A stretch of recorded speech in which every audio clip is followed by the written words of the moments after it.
Hello दोस्तों, नमस्कार। ओमी technical YouTube channel के माध्यम से समस्त ईपीएस 95 पेंशनर्स भाई बंधु आप सबका हमारे नए वीडियो में स्वागत है। दोस्तों, आज हम लोग बात करने वाले एक बहुत ही महत्वपूर्ण टॉपिक के बारे में, जो एक बहुत ही कुछ इस प्रकार से खबर आ गई है सामने कि क्या बताऊं कि यहाँ पे एक आप देख सकते हैं पत्र है जिसमें लिखा हुआ है कि 2 लाख ईपीएस 95 पेंशनर्स सभा में सम्मिलित हुए थे, जो दिल्ली में। अभी ये बात आप समझ नहीं पा रहे हो। सबसे पहले मैं आपको बता दूं कि ईपीएस 95 पेंशनर्स एनएससी के बैनर तले एनएससी की टीम के साथ में अभी दिल्ली में आंदोलन करने के लिए, जो 1 तारीख से लेकर 8 तारीख तक लगातार आंदोलन क्रमिक अनशन वगैरह सब चला था, उसमें ईपीएस 95 पेंशनर की जो संख्या की गई थी उस संख्या को तकरीबन 2 लाख ईपीएस 95 पेंशनर्स तक बताया जा रहा है कि 2 लाख ईपीएस 95 पेंशनर्स वहाँ पे इकट्ठे हुए थे। ये एक न्यूज़पेपर में प्रकाशित हुआ है, ठीक।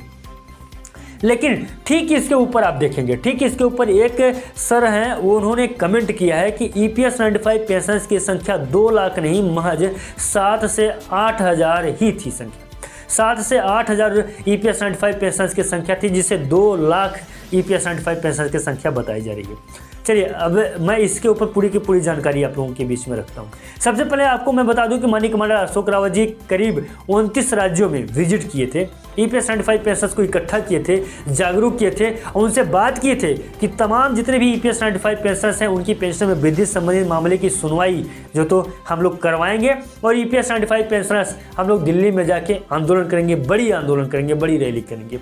उस जितने भी ईपीएस 95 पेंशनर तकरीबन 2 महीने पहले से अपनी तैयारी करने लगे थे दिल्ली आंदोलन की, और दिल्ली में आंदोलन हुआ, बड़ा आंदोलन हुआ, यहाँ तक कि चका रोको जैसे आंदोलन भी हुए हैं। काफ़ी ज़्यादा पसीना हो रहा है दोस्तों, थोड़ा सा इस वजह से शायद समझ में नहीं आ रहा होगा, लेकिन कोई बात नहीं। चलिए फटाफट से मैं वीडियो को अपने लास्ट तक पहुँचा देता हूँ। तो क्या हुआ यहाँ पर मैं आपको बता दूँ कि चक्का जाम किए, क्रमिक अनशन किए, ईपीएफओ कार्यालय के सामने तकरीबन 7 दिनों तक लगातार ईपीएस 95 पेंशनर्स जो तो धरना आंदोलन करके रखे थे। इसके बावजूद भी बताया जा रहा है कि दिल्ली वहाँ पे जो तो करीब 6 से 7 हज़ार ही पेंशनर्स गए थे। अब छोड़िए इस बात को, 2 महीना पहले से ही एनएससी की टीम के द्वारा लगातार जनसंपर्क किया गया था, ईपीएस 95 पेंशनर्स से मुलाकात किया गया था। जितने भी उनके ईपीएस 95 पेंशनर्स के एनएससी के टीम के कार्यकर्ता थे, वो सब ईपीएस 95 पेंशनर्स के साथ में जुड़े हुए थे, और ईपीएस 95 पेंशनर्स के साथ में जुड़ने के साथ साथ में उन्हें ये बात भी बता रहे थे कि उन्हें दिल्ली में इतने तारीख से इतने तारीख तक बीच में आंदोलन करने जाना है, तो उस समय भी वहाँ उपस्थित रहे, वहाँ पहुँचे। तो क्या 6 से 7 हज़ार सिर्फ ईपीएस 95 पेंशनर्स वहाँ गए रहे होंगे? तो मेरे हिसाब से तो मुझे लगता है कि ये पेपर सही बोल रहा है, वो पेपर गलत। क्योंकि एनएससी के टीम के सामान्यतः एक भाषण जब होता है, एक रैली होती है, सामान्यतः जो एक राज्य में किया जाता है, उस राज्य में तकरीबन 10 हज़ार से अधिक ईपीएस 95 पेंशनर्स इकट्ठे हो जाते हैं।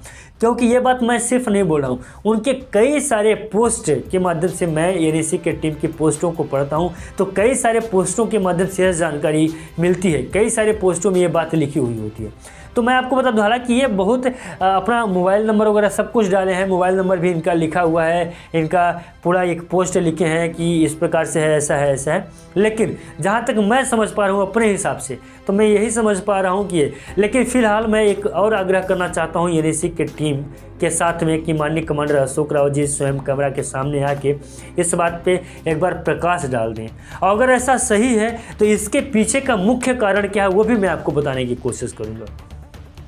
इसके पीछे का मुख्य कारण है बहुत सारे यूट्यूबर्स।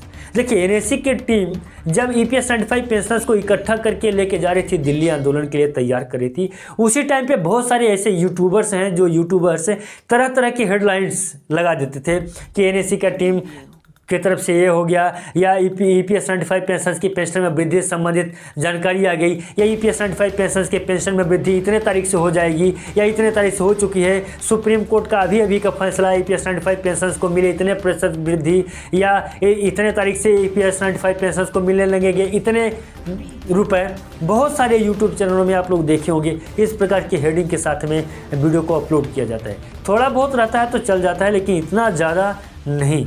बहुत सारे लोग ईपीएस 95 पेंशनर्स इस प्रकार की हेडिंग को देखने के बाद वो जाना ही बंद कर दिए, वो दिल्ली गए ही नहीं, क्योंकि उन्हें लगा कि बस अब तो फैसला हो चुका है, अब तो इस प्रकार की खबरें जब सामने आने लगी हैं तो मतलब कहीं ना कहीं ईपीएस 95 पेंशनर्स के पेंशन में फैसला हो जाएगा, तो आंदोलन क्यों जाए आंदोलन करने। वृद्ध हैं, बुजुर्ग भी हैं, इस वजह से वहाँ भी नहीं गए। तो माननीय कमांडर अशोक रावत जी से ये बात मैं ज़रूर एक बार आग्रह करूँगा कि वो स्वयं आएँ और इस बात की अपील करें। साथ ही साथ में EPS 95 पेंशनर्स को भी संबोधित कर उन्हें यह भी बताने की कृपा करें कि उनकी पेंशन में वृद्धि कब तक हो जाएगी। बाकी दोस्तों आज के लिए बस इतना ही था। आपको ये जानकारी, ये वीडियो कैसा लगा आप हमें कमेंट कर जरूर बताएं। चलिए दोस्तों मिलते हैं किसी नए वीडियो में और नए अपडेट में, तब तक के लिए नमस्कार, जय हिंद, जय भारत।